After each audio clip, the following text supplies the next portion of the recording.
Good morning. My name is Monica Bradley and welcome to the SHEO Summit 21, session number 3, Systems.world.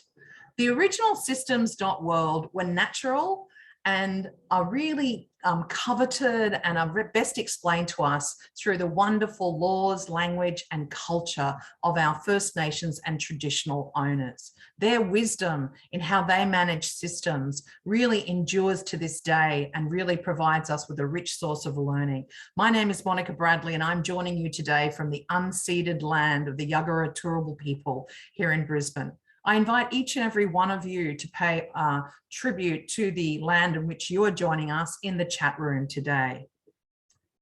As is the way with SHEO, I would like to acknowledge the country for all of that we are all coming from, to my wonderful friend and fellow SHEO member, Felicity Chapman.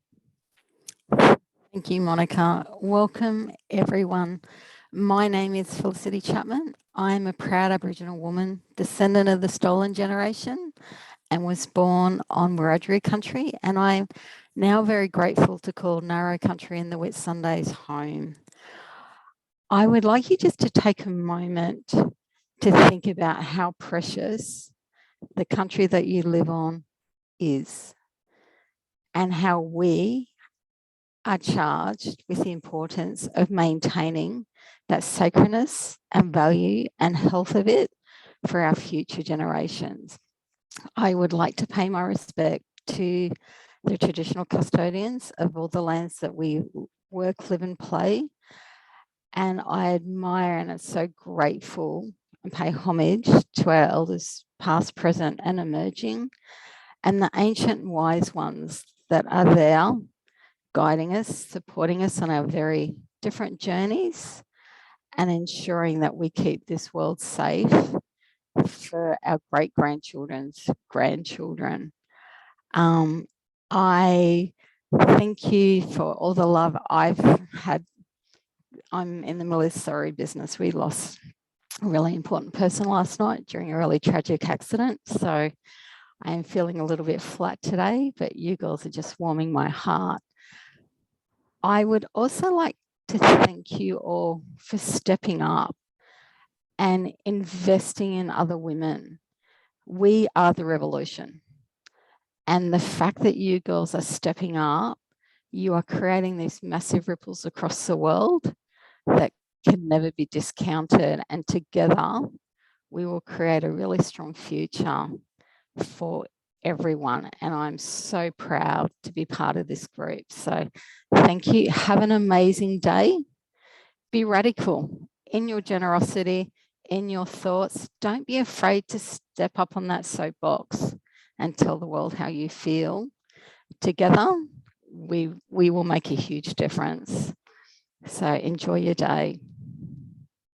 Felicity, thank you so much. And I would encourage everyone to show the love for Felicity. We've all been through sorry business and it's a tough road, and I really appreciate you joining and sharing your humanity today. Thank you. Really hug and tell people you love them today. It's never more important. So my name is Monica Bradley. My pronouns are she and her, and I became an activator in 2018. I think my entire life, I've been fascinated / frustrated with how poorly the systems of the world operate, how inadequate they are, and how many people are left behind, and that they didn't use the lovely natural resources and human resources effectively. My singular obsession, or the singular obsession really of the world in economic and capital, and the lack of accounting for the important, often invisible elements of human, social, and environmental capital have totally bewildered me. I learned to operate and I learned to succeed in the world, but it didn't quite fit. And then I met Vicky Saunders and Julie Trell, and they introduced me to SHEO. And I realized it wasn't me that needed fixing, it was the Systems.world. I am so proud to be your MC today and to support the SHEO movement to grow and thrive. Please place your thoughts about Systems.world in the chat and keep this discussion going today, because I know many of you, like me, don't feel we need fixing, the world needs fixing, and that's really on our agenda today. So let me give you a quick, for those of you that are joining, I welcome everyone, activators, ventures, people visiting for the first time to the Systems.world. Welcome, you are warmly appreciated, and please participate widely. I'd like to give a quick overview of SHIO. We're a global community of radically generous women and non-binary folk working on the world's to-do list. Two words you will hear a lot in our sessions are activator and venture. Activators activate our buying power, our networks, and our expertise to create equitable and sustainable world. Ventures are entrepreneurs who are creating a better world through their businesses, and they are funded, selected, and supported by activators and our community.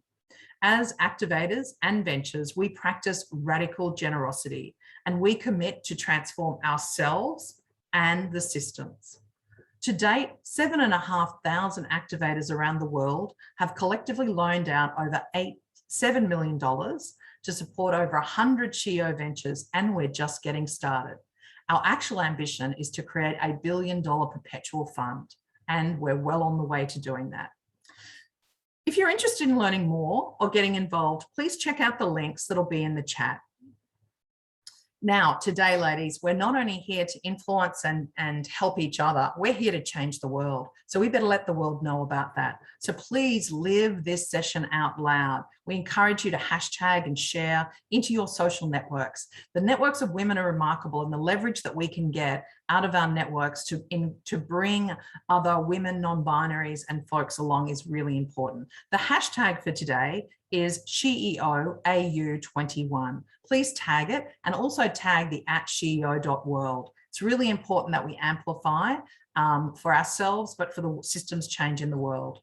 As you all know, the events like this do not happen without radical generosity of our members, of the volunteers, but also of our corporate supporters. We are really honoured to have two stalwarts of Australian corporate life having financially supported us for 3 years. And I'd like to acknowledge the contribution of both Telstra and CBA consecutively over this time. One final housekeeping. If you're hearing impaired, the sessions will be captioned by Otto.ai. It's also a great way for those of us that are non-hearing impaired that like to go back and check, or like to copy out anything that's happened in the sessions that gone, book recommendations or words that people might use. So this morning, we're going into Systems.world, where we'll discover new approaches to doing business, addressing systems inequality, and transforming economies. We have a great lineup for you today. The session is broken into 3 parts. First off, we've got a remarkable panel that's going to unpack the lens of Systems.world through cultural wealth, where we're looking at the full aspect of wealth, not just economic. And that's a remarkable panel that's come together with some really good material, and we'll work through that. After the panel, you'll have an opportunity to do breakout rooms under what's aptly named the Jedi Journey. The three areas we'll focus on in the breakout rooms, and you'll need to select one, are justice, equality, and the third one, the D, is data and design.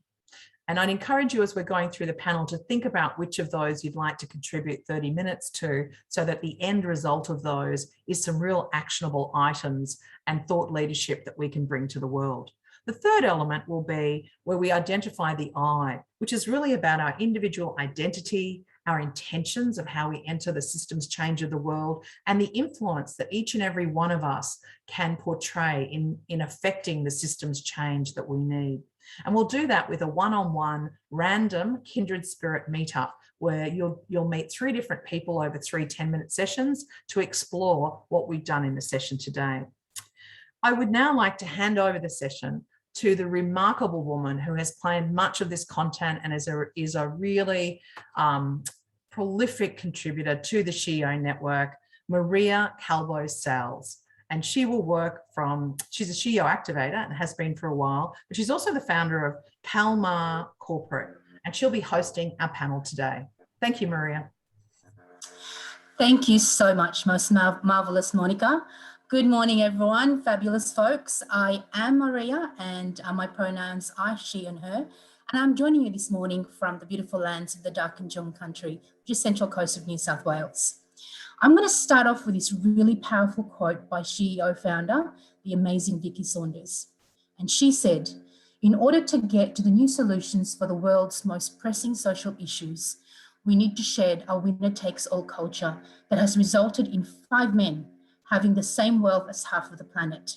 51% of the population are women, yet we receive 2.2% of the capital.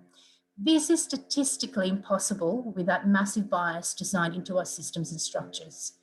So language is really, really important. English is my 4th language. So I'm always really curious around how words are defined. So according to the Webster and Oxford Dictionary, system is defined in 3 core streams. The first one is a set of things working together as parts of a mechanism or an interconnecting network or a complex whole. The second stream of definition is an organized scheme or method, a set of principles or procedures according to which something is done, an organized planning or behavior, resulting in a set of rules used in measurement or classification. And the third one, this is the third one, the prevailing political or social order. And as we know, the prevailing systems that we work with, live by, and learn from have been established by white colonial rule founded on extermination, exploitation, and profits at all cost. An economic framework endorsed in 1776 by Adam Smith's work, The Wealth of Nations, which has been the dominant economic theology of free market capitalism and the blueprint of colonialism, the legacy of which generations have paid a terrible price. So these system sessions has drawn from the phenomenal works of Dr. Rianne Eisler of Partnerism, Indigenomics by Carol Ann Hilton, Yoso's Cultural Wealth Framework, and of course, the United Nations Generation Equality Action Coalitions 2, 5, and 6. As everything we do at SheEO is measured against the 17 UN Sustainable Development Goals. They are the world's to-do list. So in terms of the panel, we will explore the concept of cultural wealth. For most people, wealth is defined as accumulation of economic and monetary resources. You will have heard of the saying, money makes the world go round. At SheEO, we know that money is not the only thing that makes our world go around, because we operate in the spirit of radical generosity. We keep doors wide open, and we look back to make sure no one is left behind. And we co-create spaces and opportunities to accumulate cultural wealth, the critical factor for long-term transformative systems change. Cultural wealth is embedded in the time-honored practices of Indigenous nations and Indigenous wisdom. So as you can see from the screen, and I think the team are putting that up now, there are actually 7 key elements into building cultural wealth. And for most of you, this will be the first time you've actually come across this concept. And you will see that there are actually 7 key elements. And we're going to start in the aspirational aspect. If you've never come across aspirational capital before, in its concept, it's the idea is I want to do important, impactful work, the fruit of which is something I may not see in my generation. The second one there is familial capital, and it's about I come from a long line of strong, phenomenal women who always have my back. And you'll also notice that social capital is a concept in cultural wealth. And under that, it says that I am a part of a network of supportive people with the same shared values as I do. And there's also the next part, which is navigational capital. And the concept of this is I know how to work within the systems to get the information and get the results that I need. And then underneath that, you will see resistant capital. I'm willing to think creatively about the solutions, and I will push back when the status quo is unacceptable. And then you have the concept of linguistic capital, which is I have a voice that is heard in my community, and I'm given the opportunity to speak my truth. So really powerful elements in that cultural wealth. And you know, the spoke of that, the core of all of that is community cultural wealth. And in that concept, we talk about I take only what I need, and I am accountable. I have a sacred responsibility to consider the long-term impact of my decision-making, and I operate in the spirit of reciprocity, and our methods are restorative and regenerative. And we also focus on economic progress as a parallel process to responsible custodianship of the land. Take a deep breath. That is a massive concept to take into consideration, and we're going to use the panel this morning to talk it through.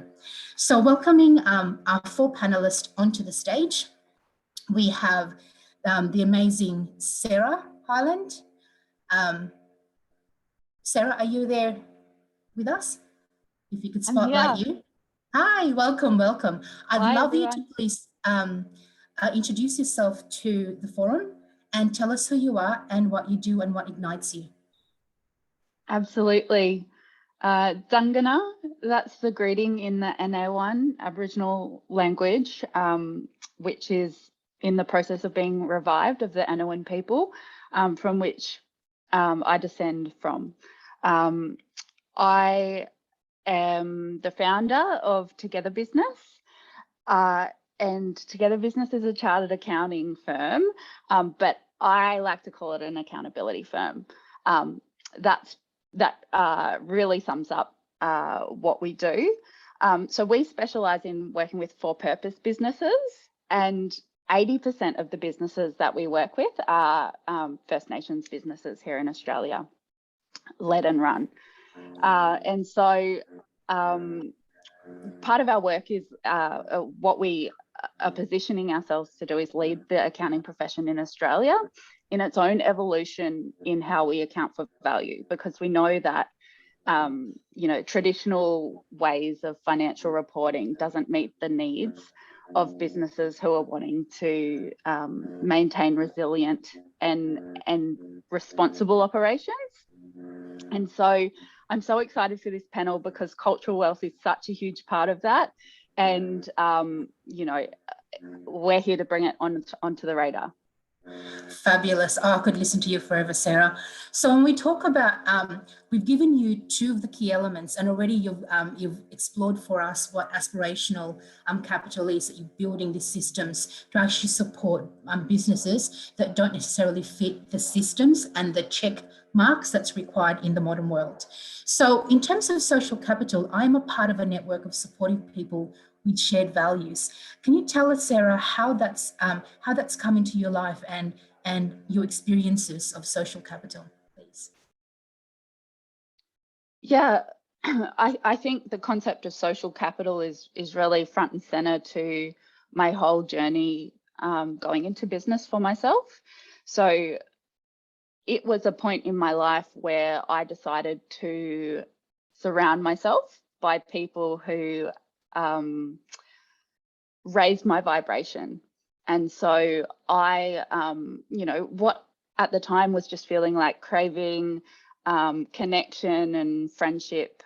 You know, what I realized is that it was actually, you know, exactly what we're talking about now. It's a part of a larger framework, and we're navigating between all these different parts of the cultural wealth framework at the same time. But at the end of the day, I'm a part of a professional network of amazing individuals working in the for-purpose sector, and you know, it's incredible. That transcends industries and sectors, and the power for collaboration and partnerships is phenomenal, and not a lot of people can grasp that power.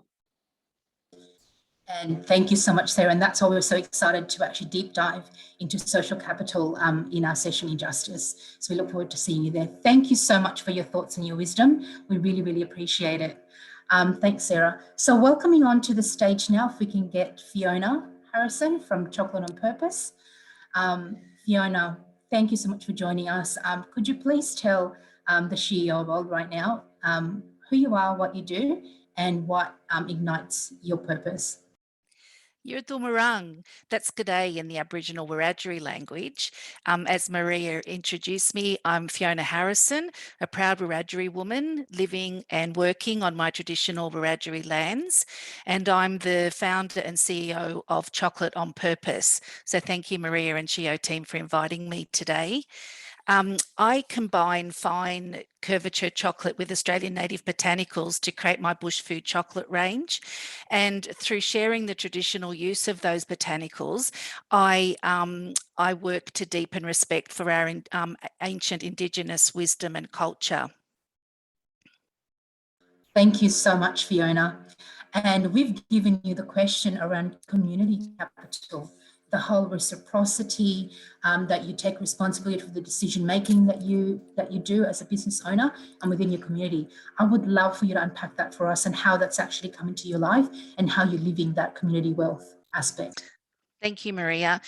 When I decided that I was going to create my business, I felt that it was important to set an example by finding balance in reciprocity in community capital within my business. So what I did was I looked at the areas that my business had a footprint in, and resolved to look at what positive impact that I could have through my business model and my operating decisions. And so I found 3 core areas, and the first one was that Indigenous farmers are underrepresented in the Australian native botanical supply and food chain, less than 2% representation. And what this means is that in an industry worth $20 million, only $400,000 or less is being returned to Indigenous farmers, yet it's their skills and knowledge that keep the industry thriving. And so part of how I work to turn this around is that I source my ingredients from Indigenous farmers wherever possible, and part of every chocolate sold is reinvested into the farmers. Secondly, I found that the cacao industry is rife with forced labour, and this is because it's such a labour-intensive industry with low return to the farmer that these are the practices that they resort to try and scrape through a living. So again, I only source my chocolate from members of the Cacao Horizons Foundation, and the money is reinvested into the cocoa farmer and sustainable practices and educating the women and the children in the village. And through those advancements that increase their productivity and therefore their income return, they rely less on the forced labour. And thirdly, the rapidly increasing demand for palm oil. It's causing displacement for Indigenous communities and for endangered species of animals, and it's driving the problem we have with global warming. So I only source palm oil-free chocolate, and again, part of every chocolate sold is returned into those farmers because they're also Indigenous communities trying to make a living into sustainable farming practices so that the gross destruction of land isn't happening. And so I believe that we all share a responsibility to advocate for this balance through our buying choices and our business choices, because it's the collective movement that will create change, not individual action. So thank you. Wow, Fiona, that is amazing. And I knew you had to share that story with us in this panel because it's so, so powerful. And we look forward to deep diving that again when we get into the breakout rooms. Thank you so much, Fiona. I would now like to take this opportunity to welcome Kathy Ngo into the spotlight. And Kathy is actually the founder of Keynote Worthy. Kathy, can you please introduce yourself to the CEO world right now and tell us who you are and what you do and what ignites you? Great. Thank you, Maria. Well, firstly, I'm a little distracted with all that chocolate talk. So all I can think about is chocolate. But anyway, lovely to meet you all. My name is Kathy. I'm on Darra country, which is also known as Parramatta. I've been living here for the last 2 years, and I absolutely love all the birds and nature and all the bushwalking. And that has made me reflect upon my own cultural heritage as well. My family came here as Vietnamese refugees, and, this is a bit deep, but, for a long, long time, I resented my cultural identity because I just felt like I never fitted in. And just now I realize that it's not me, it's the systems that we are part of, which doesn't create that belonging. So I just wanted to share that. But back into who I am and my business, I'm the founder of a social enterprise called Keynote Worthy. I also started that 2 years ago, and I started it by accident. It wasn't something that I wanted to do, but with my personality and what I like to do is I assume responsibility. I'm that type of person that sees something, gets frustrated, and I'll just do it. So that's probably why my house is really clean. But anyway, so basically what Keynote Worthy is it's a challenger speaker agency focused on curating speakers of very diverse backgrounds, So when I say diverse, it's just a whole mixed backgrounds of people from different sexualities, ethnicities, experiences, age, etc. And I started that business because I was going to so many events and conferences, and I noticed more and more, frustratingly, that everyone sounded and looked the same. Not exactly looked the same, but there was this theme. And going back to systems, the systems are broken. There is just too much bias. The events industry is leaving out voices. So, and the more I get into the business, I realize that it's not just about missing voices.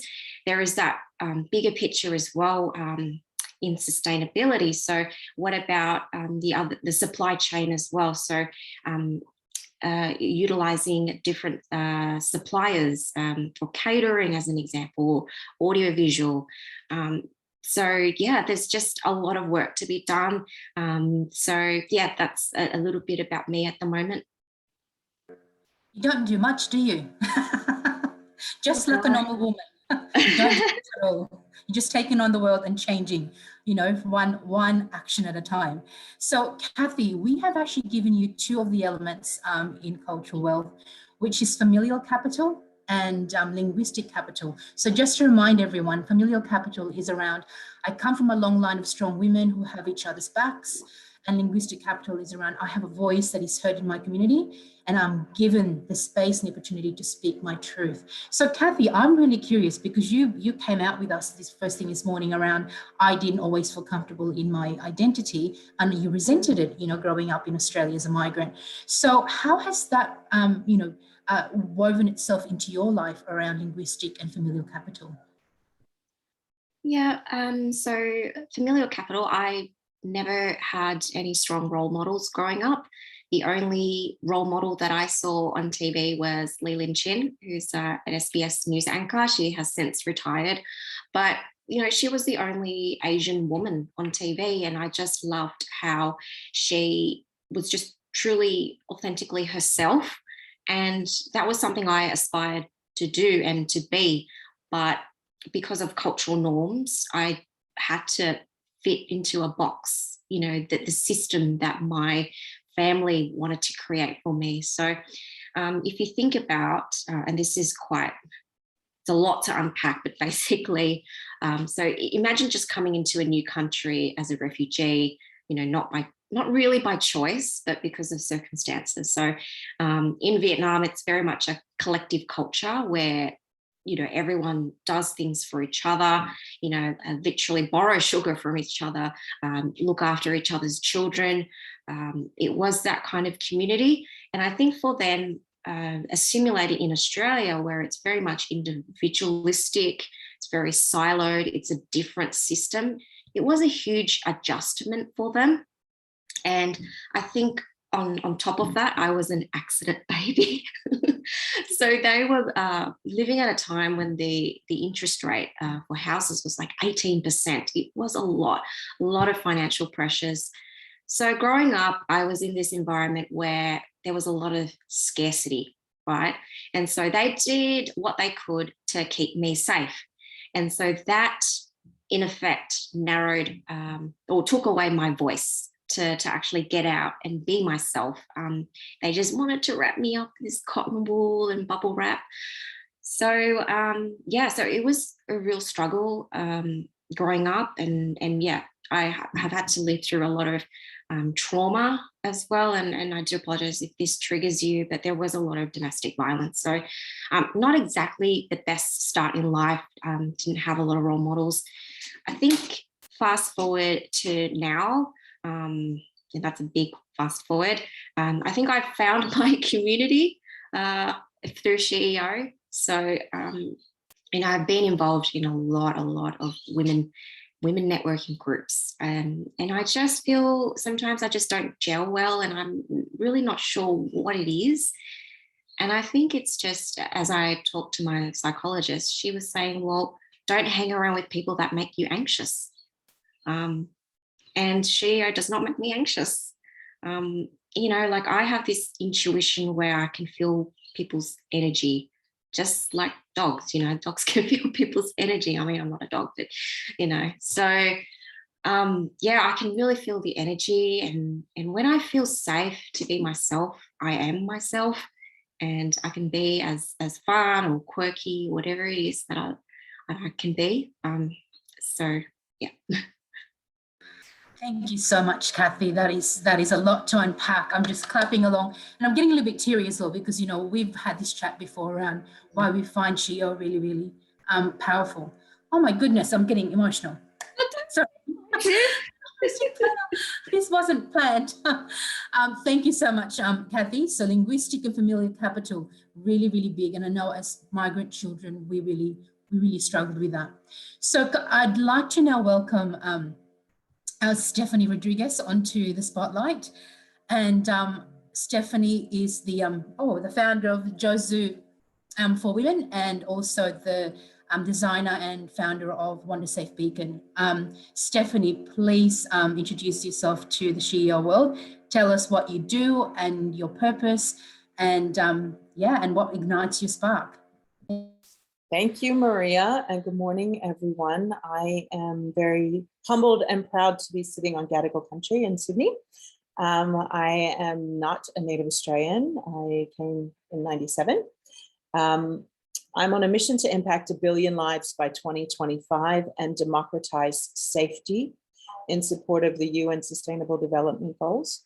And I do that in my startup that's called Wandersafe, a product that we make, which is a nonviolent personal safety device and an app that helps you get help faster if you are in trouble. We are a company that is full of diversity and inclusion, and I myself am a new member of the 15%, having lost both of my feet to cerebral malaria March 31st of this year. So I'm fairly new to it all. So I'm new to SHIO, new to the 15%, but very proud of our continued mission and to be able to be on that mission over the last 4 years with impacting 1 billion lives with Wandersafe. So thank you, Maria, and thank you so much, all of you who are a part of this discussion, for your presence in space. Thank you so much, Stephanie. You're a new activator. I know you needed to be in the SHIO network. So we've actually given you for the panel 2 of the tough ones, the Navigational Capital and Resistant Capital. And I know this fits right into your passion and your purpose. So just to remind everyone, Navigational Capital is around, I know how to work my way around systems to get the information and the results that I want. And Resistant Capital is around, I'm willing to think creatively to come up with solutions, but I will push back when I believe the status quo is unacceptable. So in your experience, Stephanie, and the work that you do, how has this come into your life, these 2 cultural wealth elements? I'd love to hear experiences. Well, I've been an entrepreneur, Maria, for more than 20 plus years. So starting businesses from a grassroots or cottage industry was always something up until Jozu for Women, which is our parent group. And Jozu is a Japanese word that means well done or better than. So our mission is to make travel and existence better and safer. When I started Wandersafe and Jozu for Women, I raised a bit of seed round capital amongst friends and family who heard what we were doing and got very excited about it. Of course, going through the traditional channels of evolution of a startup, especially one to scale, we went to the Silicon Valley, as we all do or dream to, and began to pitch ourselves out to proper VC firms. And of course, in the statistics that you mentioned at the beginning about the access to capital that's quite limited in a traditional sense, my co-founders for Jozu for Women were men. And in going the traditional route, but being the brains trust of the brand, the idea, etc. I think on the resistance capital and sliding into that, like going down that path of doing those things and seeking access in ways, both from a networking perspective and alignment, but also in funding. I went to the Silicon Valley with my co-founder. We sat in front of a very well-known venture capitalist. I opened my laptop and proceeded to take him through the pitch deck. And I got the second slide, which explained Jozu for Women, and that there was a security and safety issue for many of us and our she, her pronouns. in addition to anyone who's marginalized by their obvious faith, their sexual orientation, as well as gender. So opening and people with disabilities like myself. So starting this conversation with this venture capitalist, he got to that second slide and he stopped and he said, is safety for women a real thing? And I couldn't believe that he would have the audacity to ask that question. And me being me and a little bit Puerto Rican and a little bit feisty, at that point, I didn't feel like there was any further need to continue that presentation. And I could have spent the next hour explaining or defending our necessity of something that we were creating, because it was created out of genuine response to situations and creating a product that people needed, not something people wanted and nice to have, but an essential. So I just shut my laptop and I just said to him, look, this has been a very interesting presentation. I recommend you going home, speaking to your wife, calling your mother, your sister, your cousins, your nieces. But if you ask around, you will learn things that you don't know.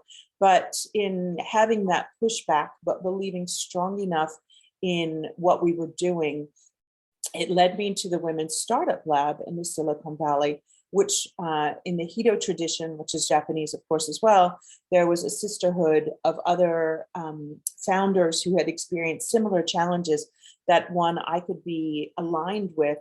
And as it turned out, in the he for her hashtag movement, there are actually those in the Silicon Valley and around that are, identifying as he and him, but do support, the women's need for access to capital and support to alighting our ideas.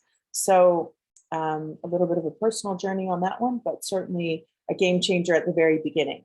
That was in 2017. Now we sit in 2021. We have users in 58 countries of our free Wandersafe app. And we're presently working with, some beautiful nonprofits in domestic violence in Nigeria around the UN Day for the eradication of violence against women, November 25th.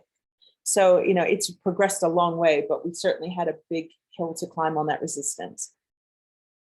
Thank you so much, Stephanie. That is a powerful, story sharing around your experiences, as a female tech founder. And no doubt you will have lots to unpack when you go into the data and design breakout rooms after this panel. So, wow, we have covered off some phenomenal elements of cultural wealth. Hopefully that has given you an understanding and openness to explore further into our panels.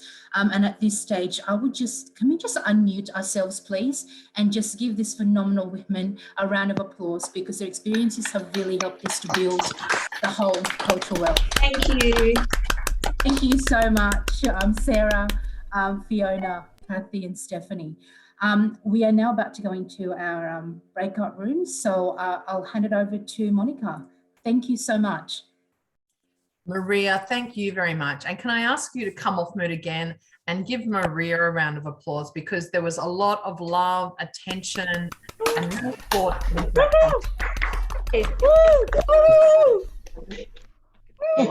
Maria, thank you so much. So good. Thank you so much. And thank you all of the women on that panel for not only giving us the benefit of your wisdom and your content, but your real selves. So anyone visiting us today, tears are very normal on SheEO. So is laughter, so is sarcasm, so is frustration, because, we're humans and we turn up in these rooms as not as what the world expects us to be, but who we are. And that's a real fundamental principle of SheEO. So we welcome all of that in. Bring your full selves with you. And thank you again for Maria and that panel.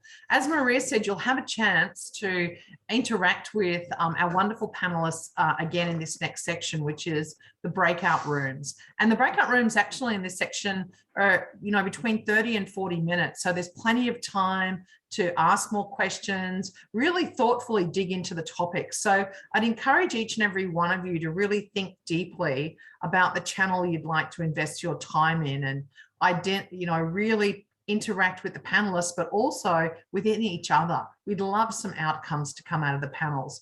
So you can see now we've added into the chat 3 channels. So again, remembering the Jedi, the J is justice, and the justice panel you'll be able to find in there Maria and Fiona and Sarah. So again, they were deeply moving, and they will help us work out the justice pathway. The equality pathway around feminism, movements and leadership. Kathy's going to help us lead that group. And I'll jump in and give Kathy a hand with that program, right? And in item number 3, which is really about data and design, that's where Stephanie is going to be and help us. And she'll be joined by Luli, who's another wonderful activator and will help us scribe and get that done. So I'd encourage each of you to think about which one. There's a breakout button that'll be added down the bottom to this is the Zoom link. If you can choose your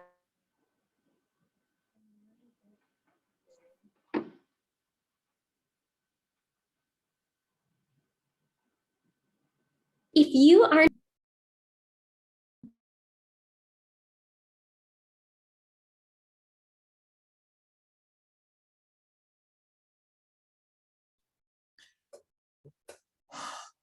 Oh my goodness. Can we all just take a big collective breath out? That was remarkable. Remarkable. So thank you to each and every one of you for your contribution. I know it's going to be an impossible task, but can I ask each of the facilitators to step onto the stage, and we'll go one by one through at least some of the iceberg tip of the wonderful conversations you had. Maria, could you start us off with the Justice Group? Absolutely, Monica. Oh my goodness. Yes, so much love. And we love the impossible things in CEO, so let's do it in 1 minute. So what we discussed is we talked about community wealth, we talked about social wealth, and negotiating with the right partners and really activating that partnerism approach.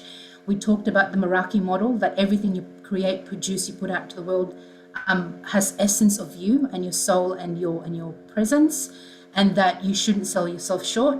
And we wrapped up at the very end with negotiate for better rates. Your value is much, much more than you actually give yourself credit for.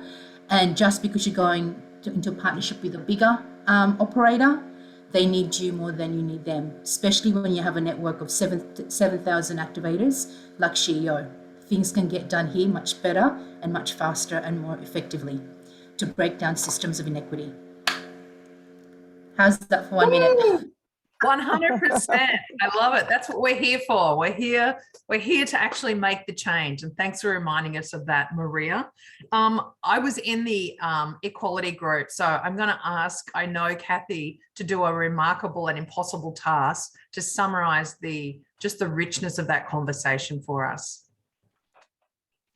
Well, I think the essence of the conversation was that we are pretty much part of the solution. So, for example, going back, if we want to be part of the solution, then it's about being within the decision makers. So whether that's joining, politics or a board, or sharing those details with someone that would be interested. So the more women are in decision-making seats, the more diverse women, the better and more equal our world would be. So that's basically the essence of the conversation that we had.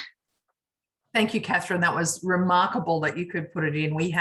It was a very typical SHIO group. We had, tears, but we had genuineness, and we had storytelling, and we heard women's generational history that was remarkable, that shows the pain these systems have caused us, and the response to it is, how do we act in order to remove the pain and build a better world? So thank you, Catherine, and to everyone in our group that contributed. So the data room, Stephanie, again, an impossible task. Could you summarize for us? Oh, actually, it's Stephanie and Luli, right? Yeah. Yeah. Sorry, Luli. No, not at all. I'm I'm here. I've got my notes and everything, Monica, and I'm just like, really? No, take notes. sorry, that's my fault. All my fault. Sorry, Lily. No, Drum roll. yeah, no, goodness gracious me, what a great discussion. And I think we could have gone on for another hour or so. So apologies to the people that didn't get to raise their points and questions. But we just had some real, a really good, earnest conversation and practical advice and tips. One that stood out, that Stephanie, a comment that Stephanie made was around how to productize, how to productize your idea and to make it easy for people, palatable to work within the system. Another good point I think that was came out time and time again was around finding your tribe, and obviously CEO being one of them, but not compromising that. Find a tribe that's going to get you, that you can work with to the goal that you're looking to achieve.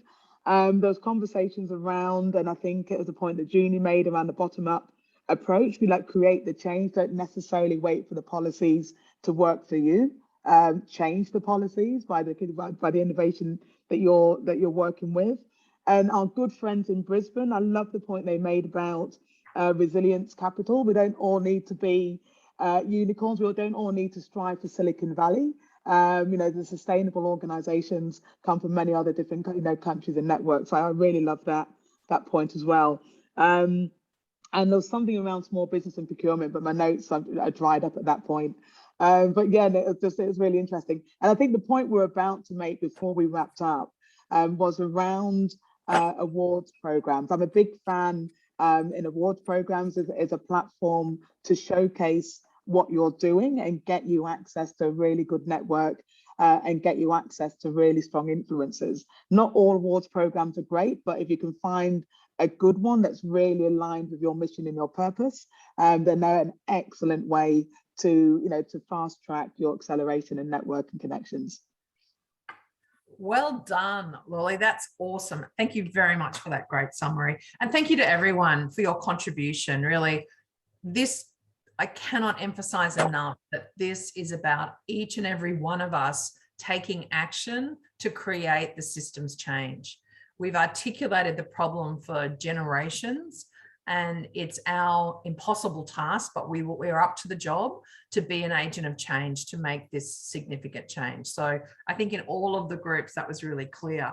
And really the next section of networking is all about individual. So what's our identity? What's our influence? And how can we become individually part of a collective process of change? So the next section is actually you'll have 3 opportunities of 10 minutes each to actually meet individually with another person on this journey today. And we'll go through a couple of questions that I know that our friends will put in the chat now. In these pairs, we're calling it speed networking, but really it's just beautiful short conversations that are meaningful, that are genuine, that move chemically and support each other. They're safe spaces for us to say and do and contribute however and in whatever way you want. The 3 questions are, what key messaging resonates with you from the panel and from the breakout groups around Systems.world? And then the second one is to identify a give that you could offer around the Cultural Wealth Bank. So in what way could you contribute to redesign the world around this wonderful new information we've learned today? And what's importantly an ask that you have that could transform the system that we are habitating in today? So it's for those of you that are not regulars to SHEO, the ask and give is again our cornerstone of what we do. Everyone comes to the table, women very freely give, but we're not very good at asking. And so we exercise that muscle intensely. And once we've finished this section, you'll be automatically put into a room. If by chance you get to a room and there's no one else there, because sometimes people have got other commitments, they need to rush off, there's nature stops to do, just hold on. And the wonderful SHEO team that are sitting up in Canada late at night will help you find someone. They will find another person to come together. So that will happen automatically when I finish off. But in case people do need to leave during or while you're in the networking, I just really wanted to wrap this remarkable session today and just say it has been my absolute privilege and honor to really hold space for systems change. I'm getting emotional because I feel the responsibility of generations of women and non-binary folks, pain and anguish and frustration at these ill-fitting systems that are not designed for us, that have excluded us, that have told us we need fixing, and we absolutely do not that. And, you know, this is a really important phase in society, and I really just encourage each and every one of us to step into that. So we'd love your feedback on the SHEO World section, and there'll be a link in the chat to click to that. Feedback, we live on feedback. Don't forget to save the chat. You know, all through all of the sessions, there was women adding wonderful references to books, to programs. These are really rich harvesting. So go into the chat on the Zoom, go to the three little buttons and do an automatic click, and you can save that onto your computer. And if it by chance you don't get to do that, I'm sure one of the beautiful SHEO genies will be able to help you with that. Don't forget that our fourth and final session is happening at 2 o'clock Eastern today, and it's about mindset.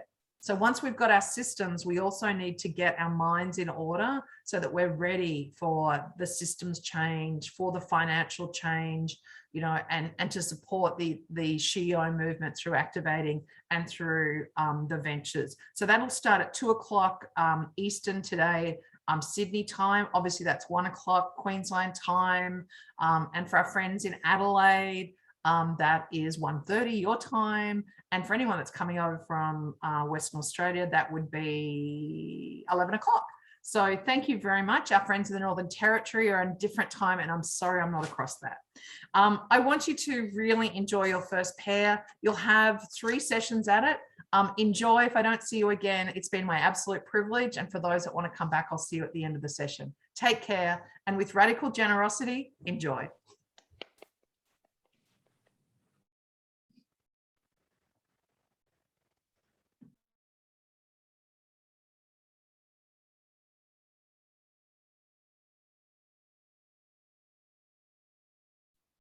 Oh my goodness.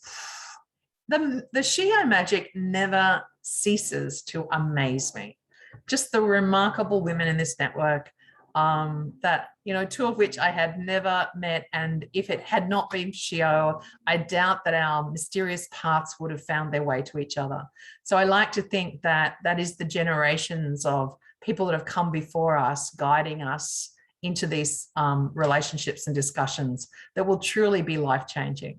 So can I just ask each of you to breathe in and say, for us, thank you, right? Radical generosity, but enormous amounts of gratitude to the wonderful team behind the scenes and on the panels and in the rooms and scribing that have really helped us produce really a remarkable life-changing piece of content today. We cannot have sat through 2 hours of this content and this lived life experience and not be profoundly changed in every cell of our body. So my challenge to each and every one of you is, at whatever level and however, is go forth. You are given permission, you are seen, you are safe, you are heard, and you can change. And it starts today. So let's go out there, let's work together, let's make safe spaces, let's make space at the table for contribution, and let's get these Systems.world changed so that we all fit in them. Thank you so much to SHEO. Please, if you are not an activator, you know, think about activating.